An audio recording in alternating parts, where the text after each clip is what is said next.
Bonjour à toutes et bonjour à tous. Aujourd'hui, un sujet chaud patate puisqu'on va parler rejet et malheureusement, quand on est autiste, c'est un concept avec lequel on est malheureusement trop familier.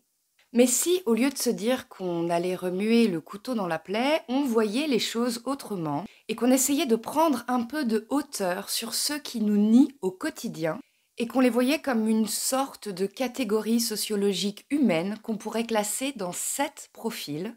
Et ce regard un peu intellectualisant pourrait, je pense, nous permettre de prendre du recul, nous aider à rationaliser et à ne pas nous prendre tous nos rejets passés à la tête lorsqu'on en reçoit un nouveau. Un petit peu, en quelque sorte, apprendre à encaisser les coups.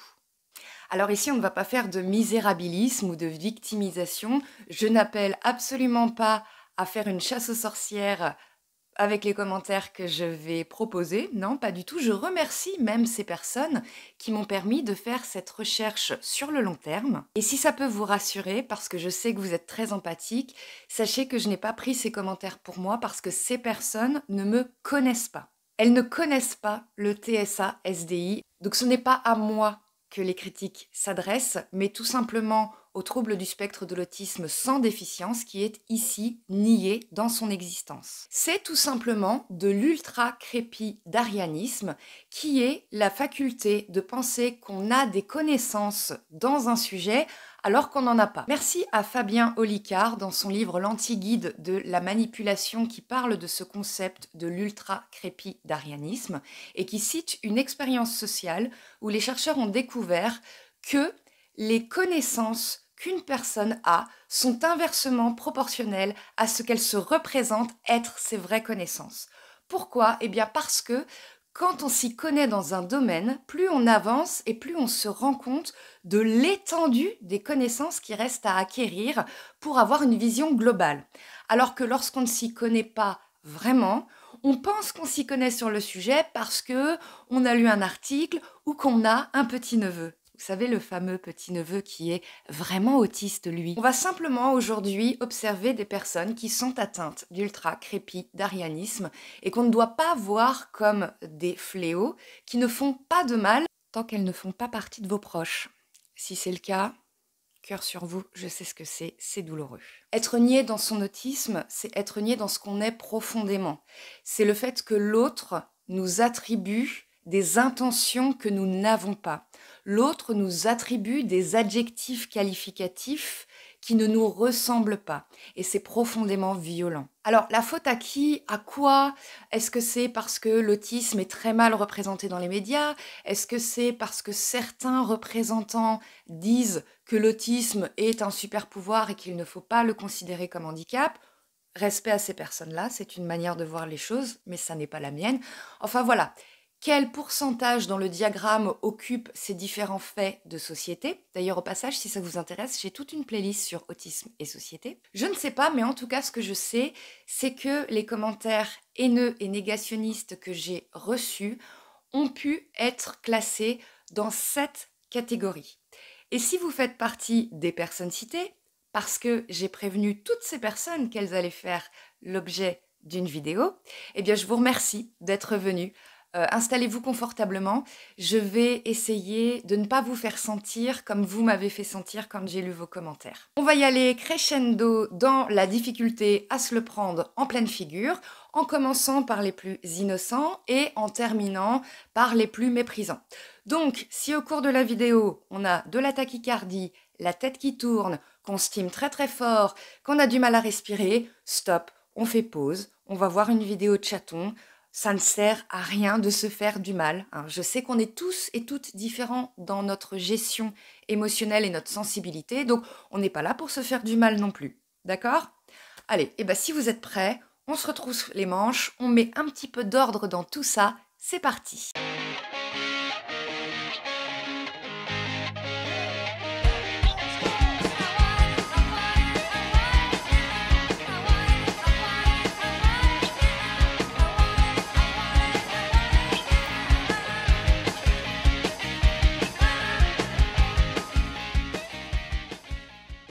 Catégorie numéro 1.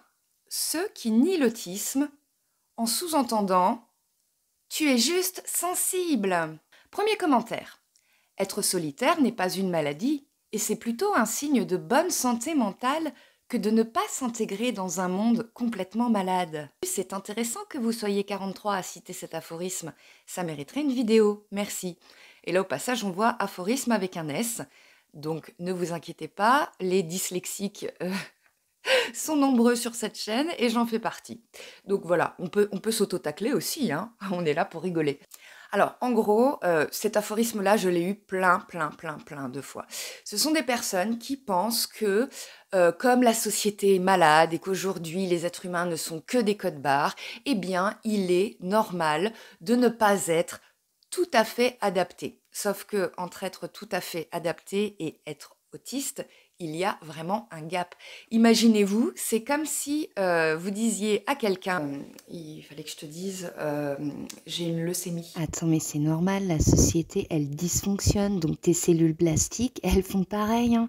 Mais t'inquiète pas, c'est pas un signe de mauvaise santé que d'être malade face à cette société elle-même souffrante.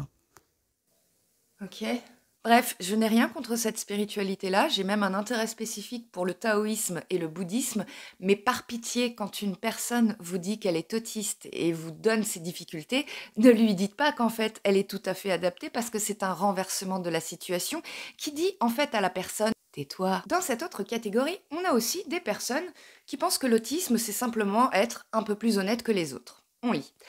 L'autisme n'est pas une maladie ni trouble de la personne, c'est un trouble de l'adaptation à une société malade et toxique, emplie de psychopathes qu'on laisse au poste à responsabilité et dans les équipes de travail. Donc pour ces personnes-là, les autistes sont simplement les gens innocents. Voilà, tout simplement. Les gens qui sont au pouvoir, du coup, ne sont pas autistes, ils utilisent la manipulation, etc. Alors, c'est vrai qu'on dit, il y a cette espèce de... Même chez les personnes autistes, hein, il y a cette espèce de préjugé comme quoi les autistes ne seraient que des gens honnêtes. Alors, j'aimerais bien me considérer comme... Voilà, un petit cœur pur et innocent qui pourrait monter sur le nuage magique de Dragon Ball Z et qui aurait des aspirations à sauver le monde. Je sais pas moi, qui aurait fait une association pour sauver les migrants en mer et qui... Voilà. J'aimerais bien, mais en fait, je suis juste une être humain normal qui met un casque anti-bruit pour aller acheter ses yaourts brebis châtaignes à Carrefour Market et qui fait une descente d'organes psychiques quand il n'y en a plus et qui doit faire beaucoup d'efforts pour le cacher. Donc non, je ne suis pas une petite bisounours très honnête qui ferait mieux au pouvoir. Non, les personnes autistes ne sont pas juste des gens qui ont le cœur pur. Et du coup, bah non, c'est faux de nous dire que bah, on est juste des gens un peu normaux qui ne sommes pas à la tête de l'État. L'autisme a le vent en poupe. J'aime bien l'expression. Ça marque un petit peu. Alors pour les plus jeunes, le vent en poupe, ça veut dire à la mode. L'autisme a le vent en poupe. Pourquoi définir ces traits de personnalité comme de l'autisme? Bon, en fait, là, elle répond à sa propre question, la personne, hein. Elle est en train de dire c'est à la mode, mais elle pose ce qu'on appelle une question rhétorique, c'est-à-dire une question qui n'attend pas de réponse. Cela est normal et n'a rien de spécial. Ok, donc déjà, on n'a pas compris dans la vidéo que je parlais de curseur d'intensité. Les études prouvent que la population ne dort pas assez, par exemple. Je fais quoi de cette affirmation? Les gens ne dorment pas assez. Je la mets où, cette affirmation? En gros, ce que cette personne est en train de nous dire, c'est que l'autisme, ce sont simplement des gens qui peut-être ont un problème de sommeil. Alors oui, les personnes autistes ont un problème de sommeil. Oui, les personnes autistes ne dorment pas assez. Mais c'est pas parce qu'on dort pas assez qu'on est autiste. Non, non, l'autisme est un trouble neurodéveloppemental. On est avec, on meurt avec, et entre-temps, on galère avec des nuits effectivement pourries, une fatigue constante, mais ça n'est pas parce que on doit mettre son réveil 1 heure plus tard ou qu'on doit se coucher 1 heure plus tôt. Ce serait génial, ce serait formidable. Mais c'est pas le cas. Catégorie numéro 2. Les gens qui sous-entendent tu es égocentré. Certaines personnes pensent que les autistes sans déficience, ce sont juste des personnes autocentrées, qui ne regardent qu'elles et qui du coup forcément se trouvent des maladies. Des maladies qui, étant psychiques, ne sont bien sûr qu'une excuse de la personne, bardée de défauts mais très bornée. Toute cette attention à soi, ça me dérange. C'est un « je m'écoute et je m'adore ». N'y a-t-il pas mieux à penser ? aller vers un hors-soi qui donne de la place à l'autre ou au monde qui nous entoure? Bon, là, j'ai pas pu m'empêcher de répondre. C'est très intéressant, Jessie. Comme vous avez l'air de bien vous y connaître, je suis toute oui. Dites-nous ce qu'il y a de mieux à penser. Toutes mes amitiés. Donc là, on est clairement dans la catégorie parce que je parle d'un trouble que j'ai, ça veut dire que je m'adore. Ah, ce serait bien si je m'adorais. Parce que le problème, c'est que moi, mais comme énormément de personnes autistes, on a un réel problème d'estime de soi parce qu'on a toujours été rejeté, on a toujours été traité comme ces commentaires nous traitent. Du coup, niveau je m'adore, ah, pas tout à fait. Hein, on est plutôt sur un t'es nul, pourquoi tu fais ça comme ça, tu y arriveras jamais. Enfin, vous voyez, c'est plutôt ça en fait dans notre tête qu'il y a en boucle. Hein. Donc si de temps en temps on pouvait se dire ah, oh, là j'ai bien fait. Oh, ce serait pas mal. Que ne ferait-on pas de nos jours pour se trouver un diagnostic exotique, histoire de n'être pas comme les autres? Faudrait arrêter de se regarder le nombril 2 secondes. 2. Non, j'ai fait une vanne visuelle du même niveau que le commentaire. Autiste ou pas, nous sommes tous différents, et heureusement. Le ressenti des événements et des échanges est différent pour certaines personnes. Je crois qu'il y a un problème de mode cruellement. Ah oui, il y a un problème de mode. Ah, cruellement. Après des décennies à ne pas se poser de questions sur nos petits dysfonctionnements, on est maintenant dans une période où on se décortique à outrance. Donc là, on en revient, après avoir passé des décennies après-guerre à ne pas s'intéresser à la psychologie. Maintenant, on s'y intéresse trop. Et du coup, il y a des personnes qui se décortiquent, qui s'ennuient. Et du coup, elles vont chercher en elles des petits dysfonctionnements et elles mettent des étiquettes. Non, c'est pas comme ça que ça se passe. Une personne qui est en recherche d'une hypothèse d'un diagnostic d'autisme, c'est parce qu'elle souffre depuis des années et qu'elle se demande mais pourquoi? Pourquoi? Est-ce que j'ai un problème? Et c'est justement ça qu'elles vont chercher. Donc ça n'est pas se décortiquer à outrance. Justement, c'est avoir décortiqué tout ce qui pourrait être de notre fait, donc toujours se culpabiliser, et un jour se dire, mais est-ce qu'il n'y aurait pas un sens à tout ça? Numéro 3. Oui, plus violent, nous avons les personnes qui pensent que l'autisme n'existe pas et que donc nous ne sommes que des personnes arrogantes. Tu es arrogante. Tu es en fait un petit être humain banal, mais tu as envie de péter plus haut que ton arrière-train. Dans cette catégorie-là, nous avons donc... Ah, vous écoutez, ça veut dire que au moins 90% des gens seraient autistes du coup. Alors ça, ce type de commentaire, je l'ai eu dans toutes les déclinaisons. Je l'ai eu avec 50%, je l'ai eu avec 70%, 80%. Bon, bah là, j'ai pris le 90%. Donc, les personnes qui disent qu'on est 90% d'autistes, ils sont en fait en train de renverser les choses. Parce que pour le moment, l'autisme touche 1,4% de la population. Alors, ce sont les chiffres actuels. Peut-être que demain, quand toutes les personnes seront enfin passées au CRA, peut-être qu'on en sera à 3%. Je sais pas, 3,2. Mais dire que des personnes qui représentent 3,2 de la population, bah en fait non, ça représente 90%, c'est une manière de dire Tais-toi, tu n'as absolument rien de particulier. Et c'est très violent parce que, encore une fois, je le répète, quand une personne vous fait part de son autisme, elle est en train de vous faire part de toutes les difficultés qu'elle a vécues. Elle est peut-être même aussi en train de dire, bon bah voilà, peut-être que tu m'as trouvé un peu bizarre, mais j'ai un fonctionnement différent qui fait que parfois je peux m'exprimer comme ça. Une personne qui vous parle de son autisme, elle est en fait en train de vous faire confiance. Donc si derrière vous répondez, non, non, on est tous comme ça, vous êtes en train de lui dire, ce que tu me dis n'a aucun sens. Faut arrêter de vouloir mettre les gens dans les cases. Donc là, déjà, on a un impératif présent. Il faut. Et il faut quoi? Il faut arrêter de vouloir mettre les gens dans les cases. Alors là, l'intention qu'on nous prête, c'est comme si on était des enfants à la maternelle et qu'on devait mettre le bleu avec le bleu, le rouge avec le rouge. Nous, on serait juste des personnes qui, je sais pas, parce qu'on s'ennuie. On se dit, bah allez, on va mettre tout le monde dans des cases. Et toi, tu seras bipolaire, toi, tu seras schizophrène, toi, tu seras borderline, toi, tu seras autiste. Ouh, et moi alors, qu'est-ce que je vais être? Oh, bah j'en sais rien, je vais me choisir quelque chose. Non, ça aussi, c'est très très violent. Une personne qui vous dit arrête de mettre les gens dans les cases, en fait, c'est vraiment traiter l'autre d'arrogant, de dire tu as la capacité de mettre tout le monde dans des cases, tu es le grand Dieu, le grand Manitou qui dit toi tu es ci, toi tu es ça, et toi bien sûr tu te mets dans cette catégorie. Non, non, non. Bourde, peut-être. Autistique, moins sûr. Pourquoi on devrait être censé faire rentrer tout et n'importe quoi dans une quelconque catégorie, quelle qu'elle soit, puis en composer un ensemble pour l'étiqueter d'autistique? Alors, vous voyez, la notion de case, d'étiquette, c'est un leitmotiv pour les négationnistes. C'est vraiment quelqu'un qui vous parle d'étiquette, en fait, il fait preuve de zéro originalité. Ça prête à l'amalgame. Mais je me suis toujours trouvée un peu en marge en termes de communication. Dois-je me sentir classable dans une catégorie?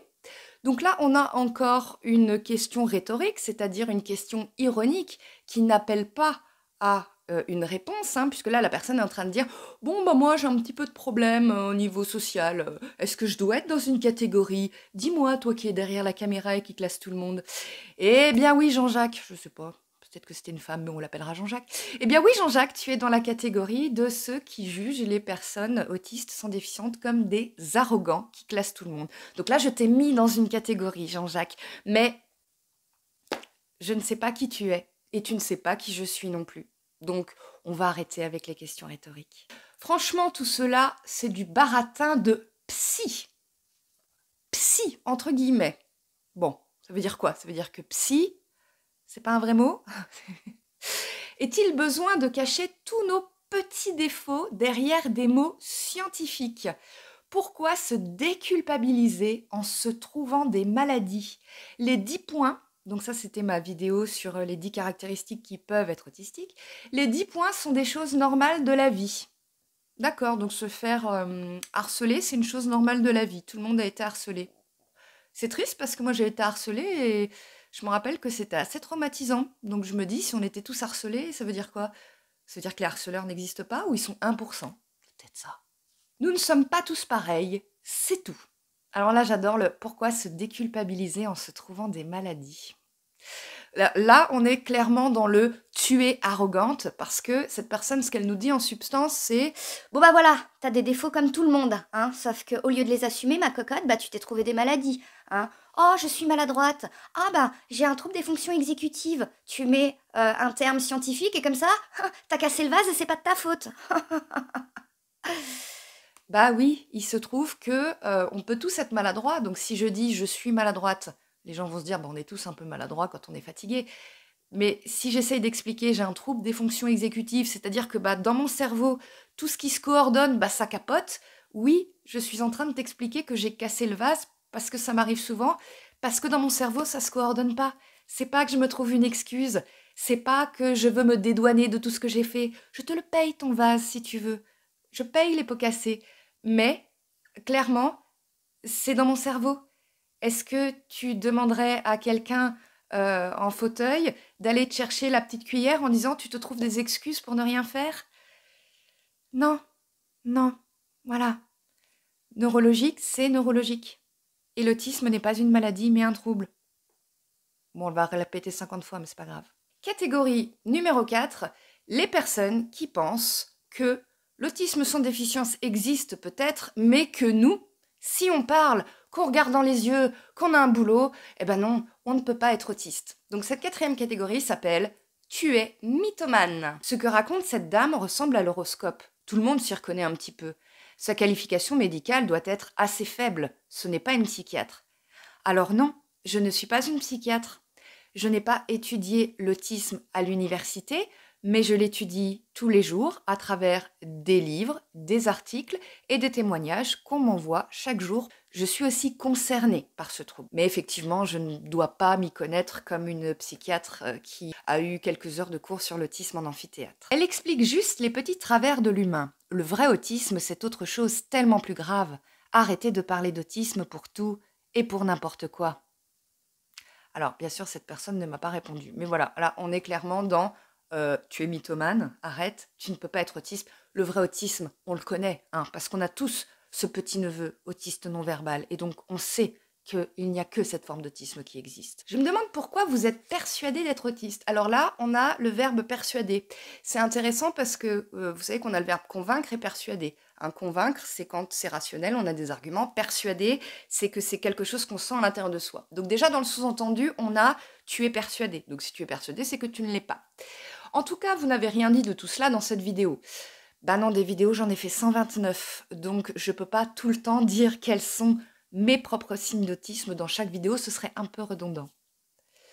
Car si vous pensez que les signes que vous mentionnez prouvent que vous êtes autiste, c'est pour faire le smiley, alors croyez-moi, vous faites fausse route. C'est très, très, très subjectif. Vous connaissez l'effet Barnum? Alors là, on a encore une question rhétorique. Vous connaissez l'effet Barnum, sous-entendu, vous êtes dans l'effet Barnum. Alors je le rappelle, l'effet Barnum, c'est le fait d'entendre une description assez large d'un concept et de s'y reconnaître justement parce que la description est large. Et là, l'effet Barnum, je ne pense pas qu'on puisse en parler sur ma chaîne puisque j'ai fait des vidéos très précises qui reprennent même les critères du DSM-5 pas à pas et qui les décortiquent. Là, pour le coup, oui, on décortique, mais pas ma petite pomme, le DSM. Ah, là, on a un super commentaire, on va le retrouver plus tard, il s'appelle Alex. C'est le cas même chez les personnes non autistes, ça s'appelle l'effet Dunning-Kruger, effet qui touche 99% des gens-personnes neuroatypiques, mais qui ne le sont pas. Alex, il est formidable, il est omniscient, c'est-à-dire que il connaît 99% des personnes autistes sans déficience qui se revendiquent autistes, et lui, il sait que ça n'est pas de l'autisme. Je ne sais pas comment il fait pour connaître 99% des personnes autistes. Peut-être qu'il est en contact avec tous les psychiatres, psychologues, tous les CRA. Voilà. Mais en tout cas, il a l'air sûr de lui, Alex. On le retrouvera tout à l'heure, vous allez voir. Petite pépite. L'effet de Dunning-Kruger dont il parle, très intéressant, on va lire ce que c'est. J'ai appris quelque chose grâce à Alex, comme quoi il est top. Je vous lis. L'effet Dunning-Kruger, aussi appelé l'effet de surconfiance, est un mécanisme cognitif par lequel les personnes les moins qualifiées d'un groupe tendent à surestimer leurs compétences dans un domaine. Ce mécanisme peut être rapproché de l'ultra-crépidarianisme. Ah! Là, je le cherche en même temps, donc je ne savais pas. Ah, d'accord, ok. Donc, Alex nous reproche l'ultra-crépidarianisme en faisant preuve lui-même. Mais c'est pas ce qu'on appellerait un effet de projection? Catégorie numéro 5. Alors là, attention, on arrive dans un degré de violence un peu plus badass. Donc, si vous êtes déjà en tétanie, faites une pause. Mais si vous êtes encore là et que vous avez envie d'en découdre, on continue. Qui nous regarde comme « tu es malade ». MDR, donc mort de rire. Aujourd'hui, tout le monde se découvre autiste ou neuroatypique, comme si les autres étaient typiques du coup. Alors là, clairement, on a le côté jalousie. Vous voyez ce qu'on disait, l'atypisme est tellement présenté en fait comme quelque chose de cool que les gens qui ne sont pas atypiques se disent « Ah ouais d'accord, donc moi je suis typique ». En fait, typique, c'est devenu dans une société, dans notre société, c'est presque devenu une insulte pour certains. Alors que, personnellement, moi, je ne demande pas d'être atypique. Moi, si je pouvais avoir un travail à temps plein et ne pas souffrir de surstimulation, mais ma vie, comme elle serait... Il y aurait déjà moins de difficultés. Mais attention, pas l'autiste qui se bave dessus. Non, non, ma bonne dame, l'autiste surdoué de Rainman, bien sûr. J'ai fait une vidéo, justement... Là-dessus, je vous la mets dans la description. Et quand on leur demande leur don, donc là on est encore dans le cliché total de « quel est ton super pouvoir ?» c'est bien évidemment le don spirituel, etc. Qu'est-ce que c'est que le don spirituel, etc. Aujourd'hui, j'ai une journée stimulante, sensoriellement, et je vais être en surstimulation, mais j'ai le don spirituel, etc. Donc tout va bien. J'en sais rien. Je crois plutôt qu'il s'agit d'une épidémie de pathologie mentale dans une quête de reconnaissance, d'excuses, de nouveautés. Bref, ce genre de pitrerie pathétique. Ah, on a une petite allitération en P, pitrerie pathétique. Bravo.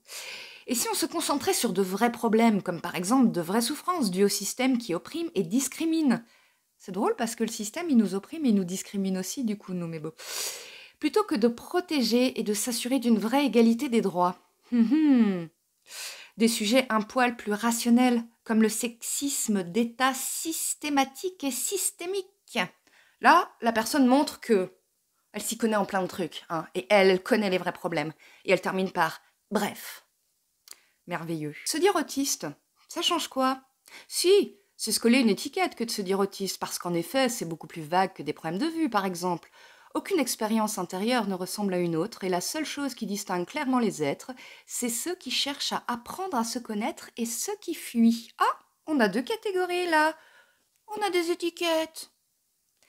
Apprends-tu à prendre du recul sur ce que tu crois être? Oh, encore une question rhétorique. Voilà la vraie différence. Se dire et se sentir autiste, c'est se mettre psychologiquement dans une posture à part, différent, et c'est juste néfaste pour évoluer dans le monde. Vous êtes diagnostiqué autiste? Non, ne le prenez pas en compte parce que c'est néfaste. Vous allez vous dire que vous êtes différent, et vous n'êtes pas différent, parce que ça n'existe pas. Nous sommes tous différents et similaires à la fois. Là, encore une fois, on a l'idée de non, t'es pas différent des autres, t'es juste un peu malade. T'es malade de te sentir exclu. Il s'agit juste d'apprendre, c'est pas grand-chose à faire. Il s'agit juste d'apprendre à discerner les nuances en chacun et en soi-même à la fois. Tout un programme, quoi. Tout un programme. Alors, celle-ci, elle est pas mal non plus. Tout cela n'est pas une fatalité. Côté physiologique, s'intéresser au bleu de méthylène. Mark Sloan donne de nombreuses rêves scientifiques. Pour aller plus loin, côté enzymatique, cherchez CG-MAF nagalase. Sinon, pardon, mais l'apprentissage par observation extérieure des comportements imposés socialement est aussi l'apanage des sociopathes, notamment déficients en empathie. Qu'est-ce que l'empathie? Je ne sais pas, mais apparemment, les psychopathes n'en ont pas. Je ne comprends pas la logique de toujours aller chercher plus loin à l'extérieur ce qu'il nous appartient de rencontrer à l'intérieur. Pas mal. Quel bel exposé scientifique! Donc là, on a de l'ironie. Pour les personnes gravement malades, c'est de l'ironie. Oh!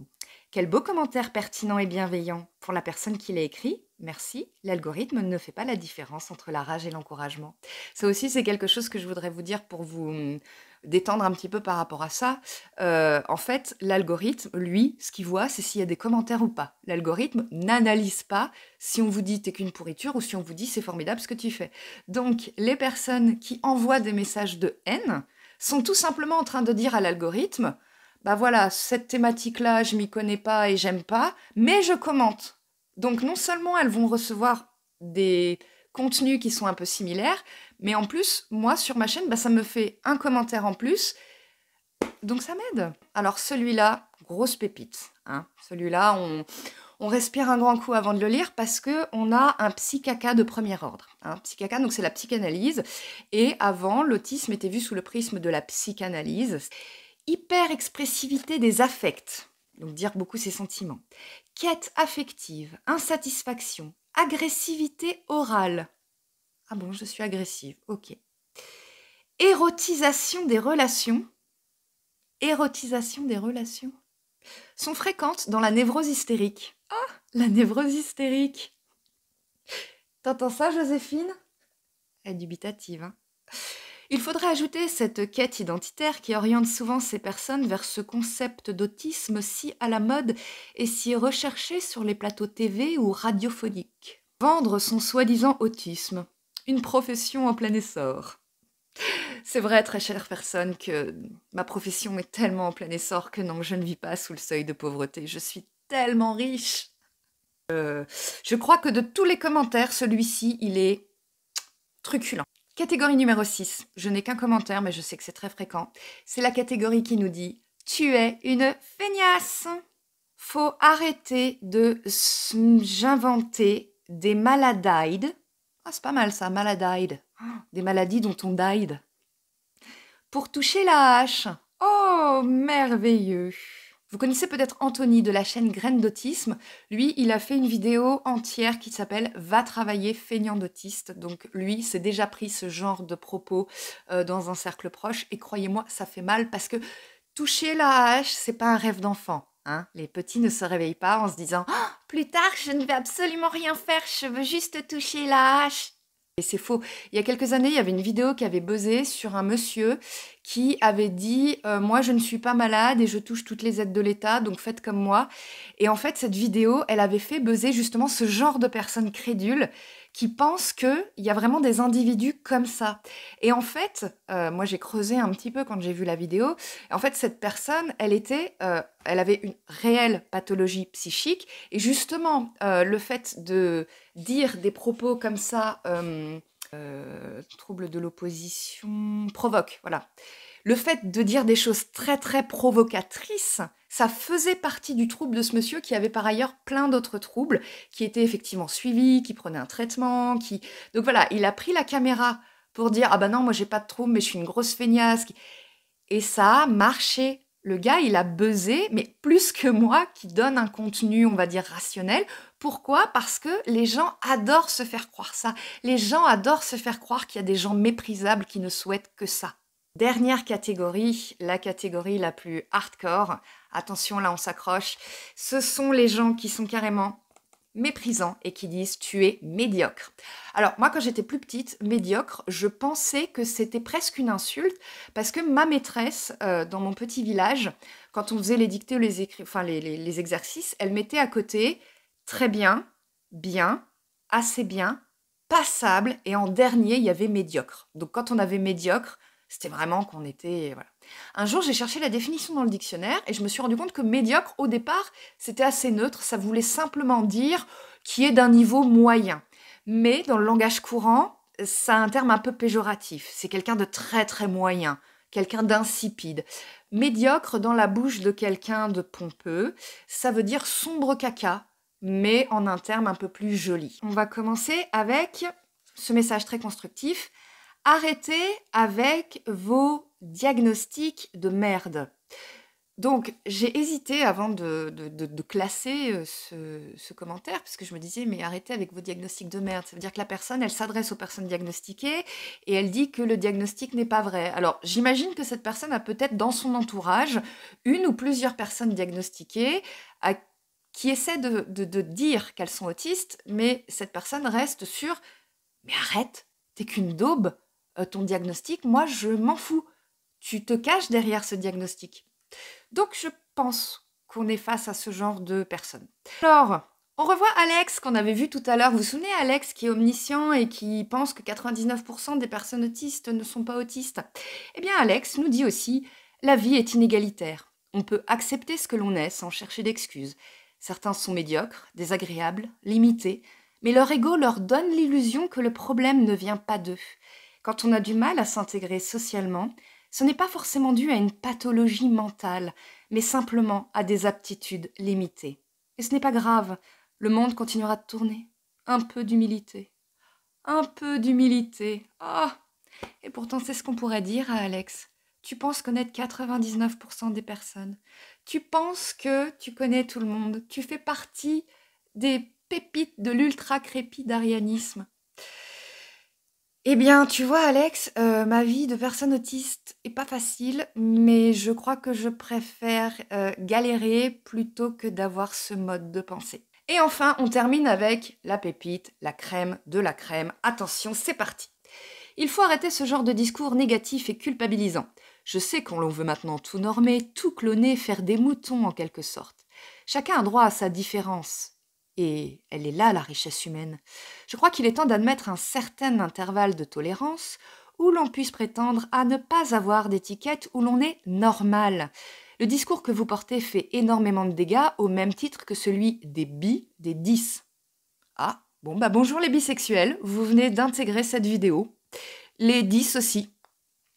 Cela me fait penser à la psychomorphologie. Donc, vous savez, la psychomorphologie, c'est quand on disait si tu as le visage carré, tu es comme ci, comme ça, etc. Donc, cela me fait penser à la psychomorphologie qui a fait tant de dégâts, généré tant de souffrances jusqu'à envoyer à la guillotine. Il a fallu attendre les années 70 pour que l'on commence à se poser des questions et enfin admettre que c'était une hérésie au même titre que l'avait été l'Inquisition. Waouh! Donc là, on est en train de comparer l'autisme à la morphopsychologie qu'on compare à l'Inquisition. Le trouble du spectre de l'autisme sans déficience, c'est l'Inquisition. Ok. Mais il y en a qui ont du temps, je pense, à penser. J'en ai assez d'entendre de soi-disant éducateurs, eux-mêmes souvent à éduquer. Oh, petit trait d'humour. Alors, oui, j'ai des choses à éduquer. Dans ma vessie, donner à tout propos des leçons. Ok. Là, on a clairement quelqu'un qui s'est senti vexé. Que de personnes qui s'orientent dans ces voies parce qu'elles n'avaient le bagage pour s'orienter vers d'autres. Donc là, ça rejoint un petit peu Alex, c'est-à-dire les personnes qui se disent autistes, en fait, elles se disent ça parce qu'elles n'avaient pas les moyens intellectuels d'atterrir dans d'autres sphères. Voilà, on a terminé. Je vous ai dit que je l'ai pas pris pour moi, c'était quand même fatigant parce qu'il a fallu classer tout ça et comme j'ai fait un exercice un petit peu comme si j'étais prof de français et que je voulais trouver des figures de style et cetera, il a fallu presque que je les apprenne par cœur. Donc là, je suis un peu: «Viens Joséphine, viens me faire un câlin». Voilà, si vous êtes arrivé, c'est mon classeur qui tombe. Si vous êtes arrivé au bout de cette vidéo, eh bien, bravo.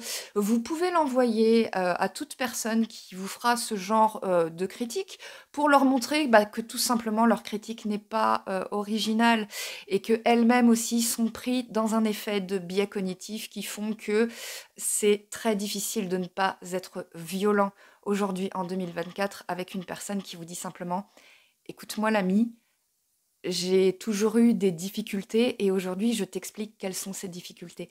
Parce que c'est ça le trouble du spectre de l'autisme sans déficience, c'est avoir des difficultés de la vie courante que personne, enfin beaucoup de monde n'arrive à comprendre. Ne laissez personne, hein, personne vous dire qui vous êtes ou qui vous n'êtes pas. N'hésitez pas à envoyer cette vidéo si vous voyez des haters sur Internet, comme ça eux-mêmes pourront se reconnaître dans une catégorie.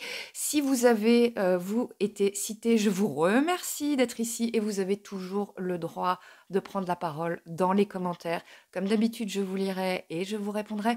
Et enfin, si vous avez déjà dit ces choses sans en mesurer la violence, bah écoutez, c'est pas grave, on ne vous en veut pas. Si vous avez pris conscience que c'était de la violence, et bah finalement, c'est ce qui compte parce que même si on n'est pas que des bisounours, bah de temps en temps, ça fait du bien de l'être. Allez, à bientôt. Salut!